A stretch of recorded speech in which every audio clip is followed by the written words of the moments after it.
Hello and welcome to History Through Question. Today's topic is Hundis. Hundis क्या है? Hundis are also known as Bill of Exchange or Letter of Credit. So ये credit instrument है that was used widespread during medieval times. और ये बहुत ही important instrument है in the terms of economy और commercial trade के purpose से. Now let's try to understand this concept in detail. उससे पहले एक स्मॉल कॉन्सेप्ट है, try to understand the same. Look, अगर कोई भी एक गुड है, गुड यानी कोई भी कमोडिटी है, आइदर वो बेची जा रही है या उसको खरीदा जा रहा है, आइदर सोल्ड और ब्रॉट. तो ये दो मीडियम से हो सकता है. एक तो इसमें कैश यूज हो या फिर ये क्रेडिट के बेसिस पे हो. अगर ये जो कमोडिटी है when the goods are sold or brought for cash, और अगर कैश के उसमें होगा तो इसमें क्या होगा, जो पेमेंट होगा वो इमीडिएटली रिसीव्ड होगा. ठीक है, अगर आप कोई चीज खरीदते हो with the help of cash, अगर आप कोई चीज खरीद रहे हो तो आपको पेमेंट तुरंत देना पड़ेगा. अगर आप किसी को चीज कोई बेच रहे हो with the involvement of cash तो तुरंत आपको कैश मिलेगा. ऑन द अदर हैंड, जब गुड्स अगर खरीदे या बेचे जाते हैं ऑन द क्रेडिट सिस्टम, तो जो पेमेंट होता है वो पेमेंट इमीडिएट नहीं होता है, बल्कि एक डिफर्ड कर दिया जाता है. That is for future date के लिए उसको डिफर्ड कर देते हैं या फिर उसको पोस्टपोन कर देते हैं. ठीक है, मैंने आज गुड लिया, कोई भी एक गुड लिया with the help of credit, और जो मेरा बिल जो हुआ मुझे एक पर्टिकुलर डेट जो असाइन हो गई, मुझे उस पर पे करूंगा. लेट्स से क्रेडिट कार्ड जब आप यूज करते हो, अगर आपने एक मंथ को फर्स्ट मंथ की किसी तारीख को किया है तो आपका जो बैंक होगी वो उसका बिल जनरेट करेगी, देन आपको एक पर्टिकुलर डे देगी कि आपको 25 तक ये बिल सबमिट करना है. तो आपको एक विंडो मिल जाती है, एक टाइम पीरियड मिल जाता है. सो इन दिस वे जो ये पेमेंट है वो डिफर्ड हो जाता है टू द फ्यूचर डेट. अच्छा, जो नॉर्मल सिचुएशन होगी, नॉर्मली जो फर्म्स होती हैं rely on the party to make payment on the due date. जो क्रेडिट सिस्टम है उसमें फर्म रिलाई करती हैं पार्टी पे to make payment on the due date. But कुछ केस ऐसे भी होते हैं जो फर्म्स होती हैं in order to avoid any possibility of delay और डिफॉल्ट. जैसे आपने फ्यूचर डेट पे तो कर दिया, पर हो सकता है कि वो उस टाइम पे जिस बंदे से आपको पैसे लेने हैं उसके पास पैसे नहीं है, या वो डिले कर जाए या डिफॉल्ट कर जाए, उसके पास पैसे ना हो. तो could to avoid any possibility एक इंस्ट्रूमेंट ऑफ क्रेडिट क्रिएट किया जाता है, थ्रू विच जो बायर है अश्योर करता है सेलर को that the payment shall be made according to the agreed condition. In India में ये जो इंस्ट्रूमेंट ऑफ क्रेडिट है had been used since time immemorial, और इसको पॉपुलरली नॉन एज हुंडीज.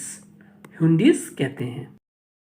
ये जो हुंडीज हैं this are mainly written in Indian languages. ये इंडियन लैंग्वेजेस में लिख के इशू होती थी, और ये काफ़ी लार्ज वैरायटीज़ की होती थी.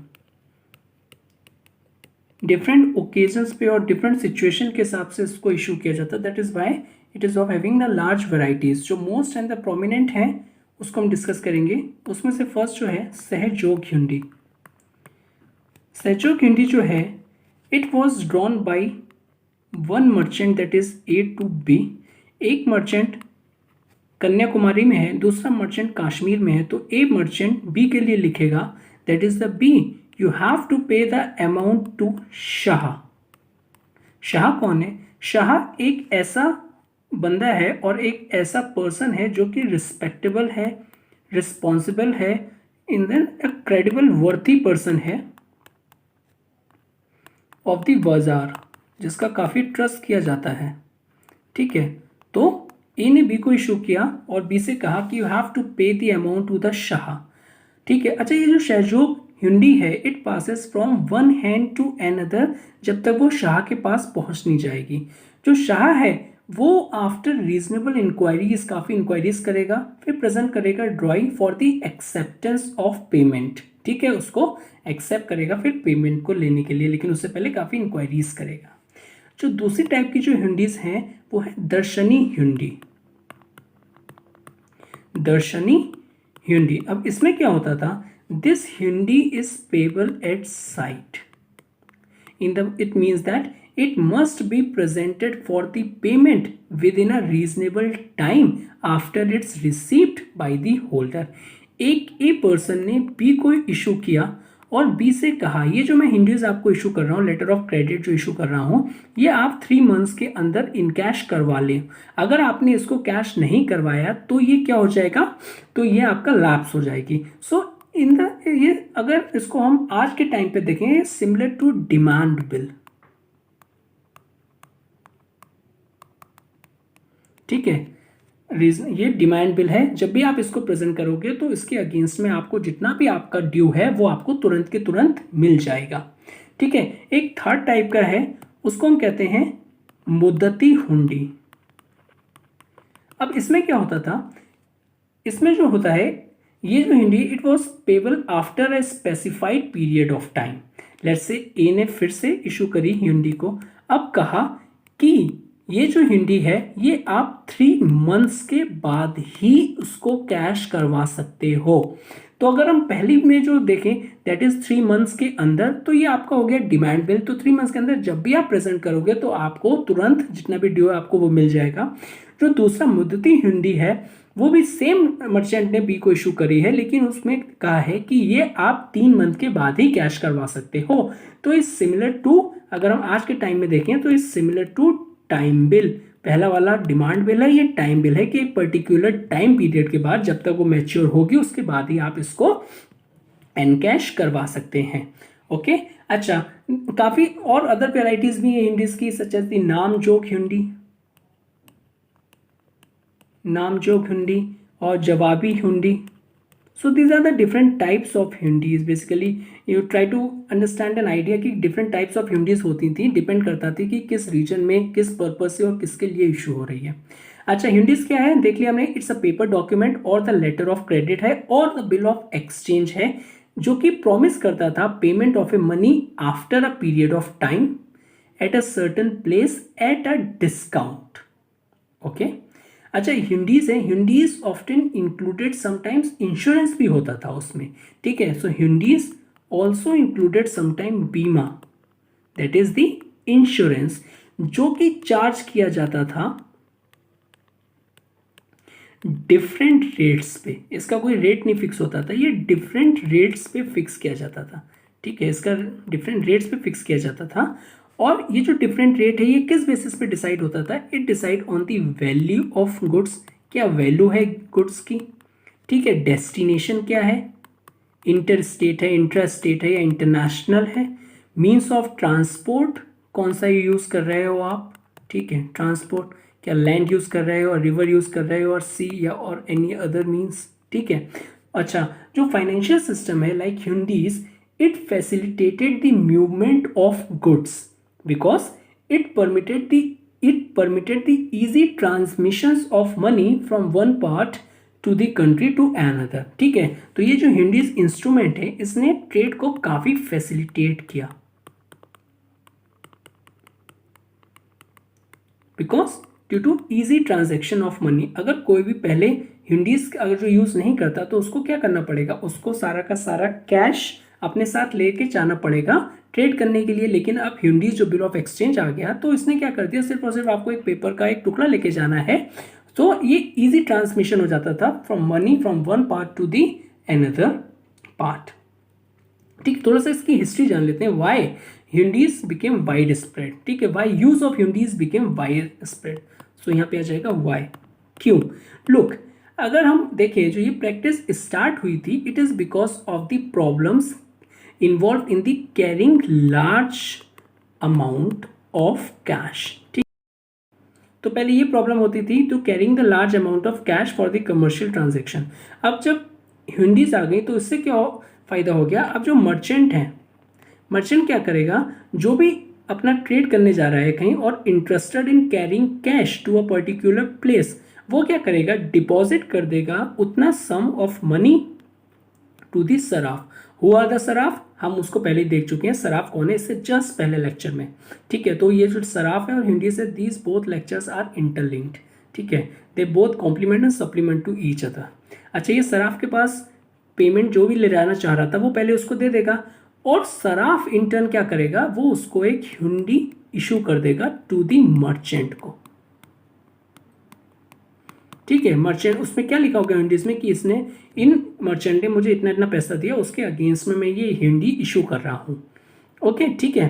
तो अब जो ये जो मर्चेंट है इसको क्या करना है, अब इसको कैश तो ले जाना नहीं है, अब मर्चेंट को सिंपली जो merchant was to present it to the agent of the sarraf at destination and encash it. अब ये जो हुंडीज हैं, अच्छा एक शराफ ने इशू किया, अब लेट्स से एक दिल्ली के शराफ ने कोई, आज के टाइम पे दिल्ली के शराफ ने कोई इशू किया और हमें मुंबई जाना है। अब हम गए मुंबई, वहाँ पे हमने सेम हुंडी दिखाई मुंबई के शराफ को। ठीक है, तो वहाँ पे क्या हो गया, तो उसने इनकैश कर दिया, एक अपना परसेंटेज निकाल लिया।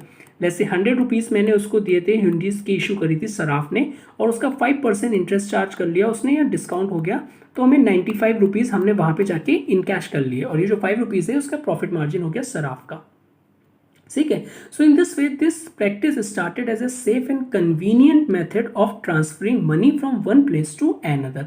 अच्छा, during the course of time, during the passage of time, ये जो हुंडी इंस्ट्रूमेंट है, it became an instrument of transaction बन गया। It became an instrument of transaction. ठीक है, कैसे बन गया, because it could be presented, it could be presented against a transaction. It could be presented against a transaction. किसी भी transaction के करने के लिए आप इसका हुंडीज का इशू यूज कर सकते हो। Second, it could also be freely brought or sold in the market after endorsement. आपके उसके इशू होने के बाद आप इसको खरीद सकते हो या फिर सोल्ड कर सकते हो इन द मार्केट। ठीक है, आफ्टर इंडोर्समेंट। तो ये एक, अगर हम आज के टाइम में देखें तो ये इससे मिलता जुलता क्या है, तो शेयर मार्केट, और वो भी सेकेंडरी मार्केट। ठीक है, प्राइमरी मार्केट नहीं, प्राइमरी तो फर्स्ट टाइम इशू होता है शेयर, जो फर्स्ट टाइम इशू होता है शेयर उसको आप ऐसे कर लो कि शराफ ने इशू कर लिया। सेकंड टाइम आप इसको, ये जो पेपर इंस्ट्रूमेंट है इसको आप खरीद भी सकते हो मार्केट में, बेच भी सकते हो, डिपेंड आपकी सिचुएशन क्या है या फिर आपको कितनी ज़रूरत है। ठीक है, अगर आपको तुरंत ही, अब ये डिमांड हो गया कि आप, सॉरी, आपका ये टाइम हो गया कि 3 मंथ का ये टाइम पीरियड है, उससे पहले आप हुंडीज को एनकैश नहीं कर सकते हो। एक मर्चेंट ने दूसरे मर्चेंट को किया और इस कंडीशन के साथ कि 3 मंथ से पहले आप इसको इशू नहीं कर सकते हो। लेकिन अब मर्चेंट को क्या हुआ, काफ़ी ज़रूरत पड़ी, उसने क्या किया, ये किसी और को सेल कर दिया और डिस्काउंट में। लेट्स से उसको 100 रुपीज़ मिले थे, अब उसने 95 रुपीज़ में सेल कर दिया। ठीक है, मैं आपको ये हुंडीज दे रहा हूँ, आप 3 मंथ के बाद उसको 100 रुपीज़ इन कैश कर लेना, लेकिन मैं अभी आप मुझे ज़रूरत है तो आप मुझे 95 रुपीज़ दे दो। सो इन दिस वे जो 5% जो उसने लॉस हुआ और जो दूसरे ने खरीदा उसका प्रॉफिट हो गया। तो इन दिस वे इट वॉज मतलब शेयर मार्केट की तरह भी इसको आप देख सकते हो, शेयर मार्केट में बेचना और खरीदना, specially in the secondary market. Now as per the Irfan Habib, और अकॉर्डिंग टू इरफान हबीब, इरफान हबीब से क्या कहते हैं, ये कहते हैं जो नेगोशिएबिलिटी है ऑफ हुंडी की, ये it lead to a situation in which large number of hundis, that is the large number of hundis were simply drawn or honoured against other hundis without the intermediation of actual cash payment. कोई भी even cash payment भी, actual cash payment भी use नहीं होता था। एक हुंडी के बदले दूसरी हुंडी इशू कर दी जाती थी और ऑनर भी कर ली जाती थी, उसको एक्सेप्ट भी कर लिया जाता था without even introducing or the intermediation of the actual cash payment. So in this way, as per the Irfan Habib, this hundi it became a medium of payment. इतना वाइड स्प्रेड यूज था कि it became an medium of payment. जैसे try to understand one situation, एक merchant A है, एक merchant B है। ठीक है, ए मर्चेंट जो है उसने बी मर्चेंट से कुछ सामान खरीदा और उसको 1000 रुपीज़ देने हैं, तो ए मर्चेंट ने कैश ना देके उसको 1000 रुपीज़ की शराब से एक हुंडी बनवा के दे दी। अब जो बी है, बी को जो उसके बी के कुछ वर्कर्स होंगे, जैसे सी और डी।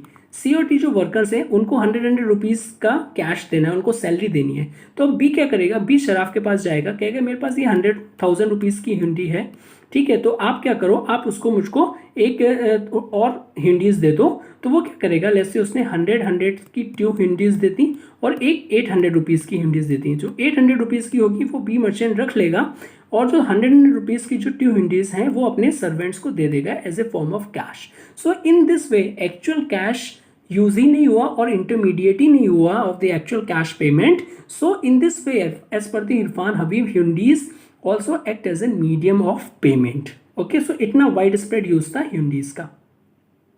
नाउ थोड़ा सा और हम और देख लेते हैं, थोड़ा सा रियल लाइफ एग्जांपल ले लेते हैं जो कि यूज हुआ था एक्चुअल में। अच्छा, wide spread use of Hindi, ठीक है, इतना वाइड स्प्रेड यूज हो गया था, इतना वाइड स्प्रेड हिंदीज का मीन्स यूज होने लगा था कि इवन द इंपीरियल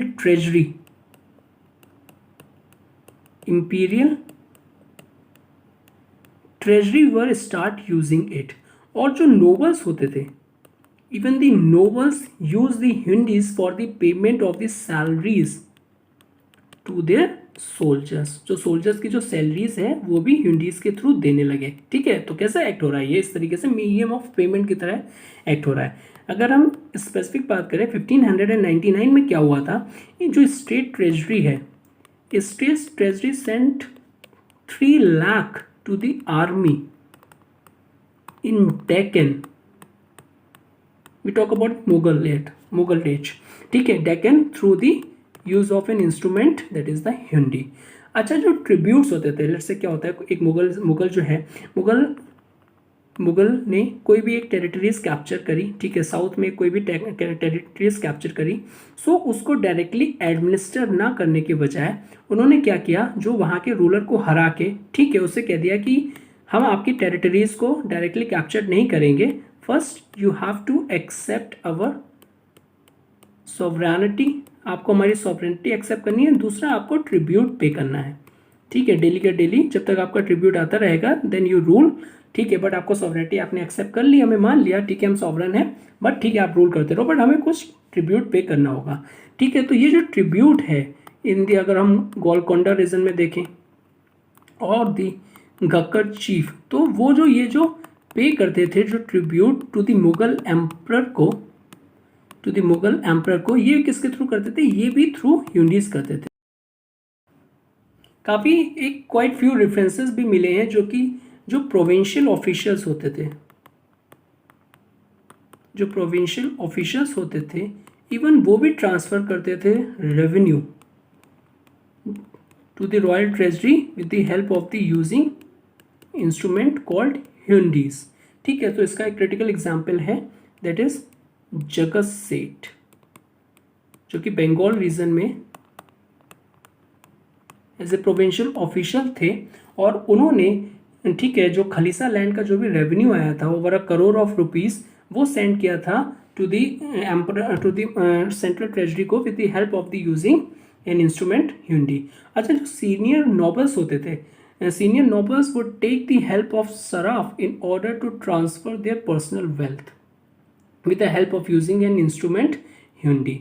काफ़ी बिग मर्चेंट्स थे, इवन सराफ के अलावा जो बिग मर्चेंट्स थे they also start issuing hundi, और such merchants and the saraf had their agents in the important commercial centres, ठीक है। तो मर्चेंट्स और जो सराफ हैं वो हुंडीज तो इशू करते ही करते थे, लेकिन इसकी स्मूथ फंक्शनिंग के लिए वो क्या करते थे, सराफ के और मर्चेंट्स के एजेंट्स होते थे, ठीक है, एजेंट्स होते थे डिफरेंट प्लेस पे और दी इम्पॉर्टेंट कमर्शियल सेंटर्स पे, ठीक है, इम्पॉर्टेंट कमर्शियल सेंटर पे उनके एजेंट होते थे। अब ये जो एजेंट होते हैं ये ट्रस्टवर्दी होने चाहिए, इसके लिए ये जो मेंबर्स होते थे ऑफ द वन फैमिली, ठीक है, दैट इज अ फादर हो गए, सन, ब्रदर, ठीक है, जो बहुत ही ज़्यादा क्लोज रिलेशनशिप में हो गए, वो वर्क करते थे as a agent for each other. जैसे हुंडीज, अगर कोई सराफ ने, कोई दिल्ली के सराफ ने हुंडीज इशू करी और मुंबई में, तो मुंबई में उनके एजेंट कोई उनका बेटा है, तो उस तरीके से वो एजेंट की तरह काम करता था, तो एक ट्रस्टवर्दी था। ठीक है, तो ऐसा नहीं है कि बीच में कुछ मीन्स घपला हो जाए या फिर कुछ ऐसा हो जाए जो ह्यूंडीज जो है वो उसका अपना फंक्शन प्रॉपर तरीके से ना कर पाए। सो इसके लिए ट्रस्टवर्दी मेंबर को अपॉइंट किया जाता था एज एन एजेंट। अच्छा, जो बिग फर्म्स होती थी had there agent even outside the country. ठीक है, जो बिग मर्चेंट्स होते थे या फिर जो बिग फर्म्स होती थी जो स्पेशलाइज थी इशूइंग द ह्यूंडीज और carrying out this type of transaction, तो उनके जो एजेंट्स होते थे nice of intra between the states, between one state, between two states और even the outside the country भी स्टैब्लिश होते थे in order to carry out the smooth transaction. ठीक है, even so brisk was the use of hundis that in जो Ahmedabad market merchant हैं even them started made their payments और adjusted their obligations almost entirely with the help of using the instrument known as hundi. अच्छा, अब इसमें देख लेते हैं हम रोल ऑफ सराफ। ठीक है, कि सराफ का क्या रोल है इन ह्यूंडीज में। ठीक है, इससे पहले हम सराफ पढ़ चुके हैं। ठीक है, जस्ट इससे पहले वाला लेक्चर है, अगर आपने वो नहीं देखा तो please go and watch that lecture, you will get conceptual clarity about this sarraf, role of sarraf और what actually sarraf is. So sarraf क्या है, तो क्विकली अगर हम रिकॉल करें, सो सराफ क्या है, they are an specialized, this are a personal of trade who are specialized in changing money and also specialized in dealing with the hundi. Okay, so in this process, ये जो process whole process था, in this they act as an private bank, जिसमें क्या हो जाता था, they kept money in deposit from the noble से पैसा लेते थे और ट्रेडर्स को लैंड कर देते थे। जो भी बिटवीन का जो इसका प्रॉफिट होता था वो उनका एक तरीके से उनकी इनकम हो जाती थी। By means of hundis they created a credit जो सप्लीमेंट करता था money in the circulation and finance commercial particularly long distance और इंटरनेशनल ट्रेड में काफ़ी हेल्प करते थे। ठीक है, अच्छा, ये जो सराफ होते थे ये कमीशन चार्ज करते थे ऑन ईच ह्यूंडी। ठीक है, और ये जो कमीशन चार्ज करते थे ये डिपेंड करता था, ये जो एक्सचेंज रेट डिपेंड करता था rate of the interest prevalent and the period for which it was drawn. ठीक है, जो ह्यूंडीज हैं वो किस तरीके से इशू की जाती है, डिमांड की तरह इशू की जा रही हैं या फिर टाइम बिल की तरह इशू करी जा रही हैं। ठीक है, जब जो ये जो पीरियड है ये कैलकुलेट किया जाता था from the date of issue to its presentations for redemptions. जैसे अगर कोई आज ह्यूंडी इशू हुई है तो डेट ऑफ इशू आज का हो गया और किस दिन वो उसका रिडेम्पशन होगा, यानी किस दिन उसको रिडीम किया जाएगा, किस दिन उसका यूज़ किया जाएगा। तो जो भी बीच में जितना भी डिस्टेंस होता था, जितना भी टाइम पीरियड होता था, उस हिसाब से ये कैलकुलेट किया जाता था। अच्छा, ये रेट जो है जो मीन्स जो चार्ज है ऑफ द शराफ का, ये रेट फ्लक्चुएट करता था।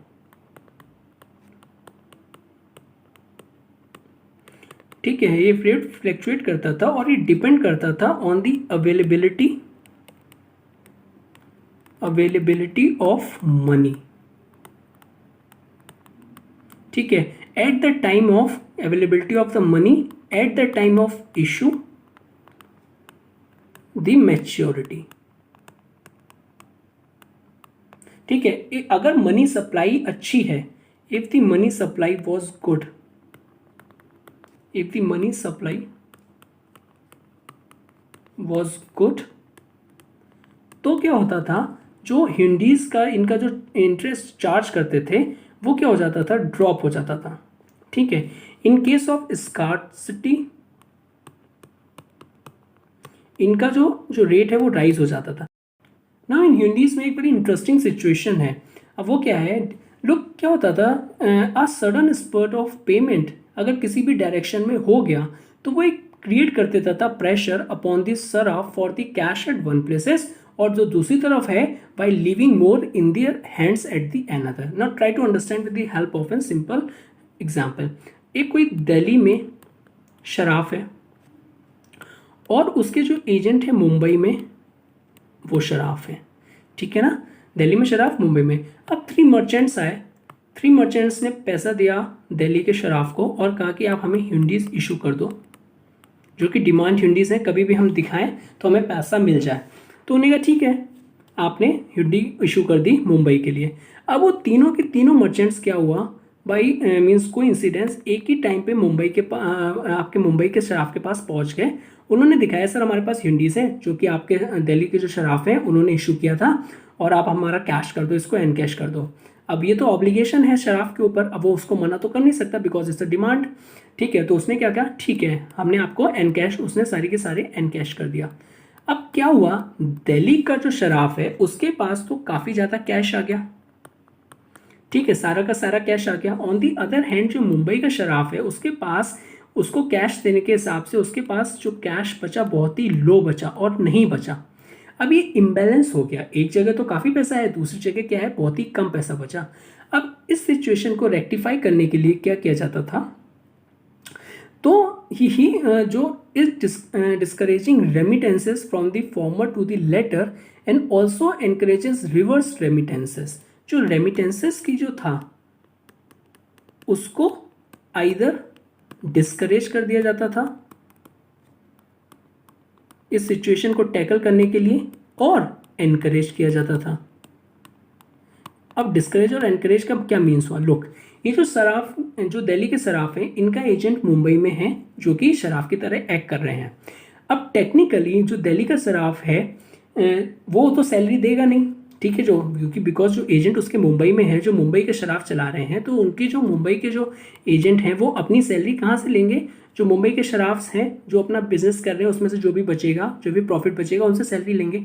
लेकिन इस केस में क्या हो गया कि जो मुंबई के मर्चेंट से एक साथ कैश देने से उनके पास कैश की स्कार्सिटी हो गई, ठीक है, इम्बैलेंस हो गया। सो इस कंडीशन में रेमिटेंसेस को एनकरेज किया जाता था कि जो दिल्ली का शराफ है आप हमें पैसे भेजो सैलरी पे करने के लिए, तो जो ये जो कैश का इम्बैलेंस है ये खत्म हो जाए। और ये रिवर्स भी हो जाती थी सिचुएशन की, अगर दिल्ली के पास कोई स्कार्सिटी आ गई तो ये रेमिटेंसेस रिवर्स हो जाते थे कि अब मुंबई का जो शराफ है वो पे कर देगा, आपको दिल्ली को पे नहीं करना है। तो इस तरीके से सिचुएशन जो है इसको टैकल कर लिया जाता था। ठीक है, ठीक है, और ये उसको ऐसे भी और टैकल कर लिया जाता है by modifying the exchange rate.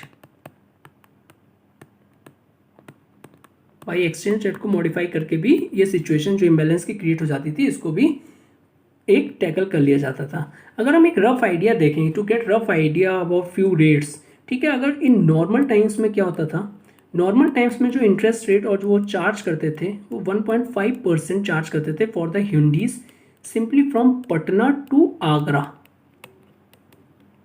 ठीक है, और 7 to 8% चार्ज करते थे पटना टू सूरत।